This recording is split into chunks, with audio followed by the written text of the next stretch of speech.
స్వేచ్ఛ అనే పదం మన హృదయాన్ని తాకుతుంది. గాలి పీల్చుకోవడం, మాట్లాడడం, కలలు కనడం ఇవన్నీ స్వేచ్ఛ వల్లే సాధ్యం. కానీ ఈ స్వేచ్ఛ వెనుక ఉన్న త్యాగం మనం మర్చిపోవద్దు.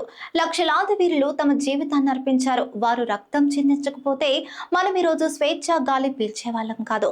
1947 ఆగస్టు 15 ఇది కేవలం ఒక తేదీ కాదు, అది చరిత్రలో మలుపు. గాంధీ గారి అహింసా దీక్ష, బోస్ గారి ధైర్య సాహసం, భగత్ సింగ్ గారి ఉరితాడు ఎదుర్కొన్న వీరత్వం ఇవన్నీ కలిసి మనకు ఈ స్వేచ్ఛను అందించాయి. పేరు లేని అనేక మంది వీరుల రక్తంతో ఈ నేల తడిసింది.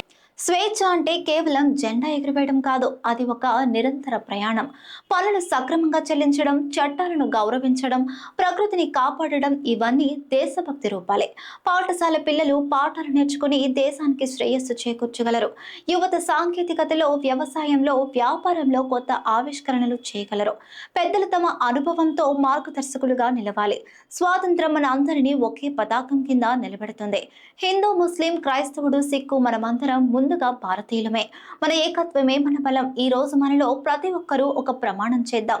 నేను నా దేశానికి ఉపయోగపడేలా ప్రతిరోజు కృషి చేస్తాను. ఇది కేవలం పండుగ రోజు ఉత్సాహం కాకుండా జీవితాంతం కొనసాగే ధర్మం కావాలి. మన తరం కష్టపడి సంపాదించిన స్వేచ్ఛను భవిష్యత్ తరాలకు అలాగే అందించాలి.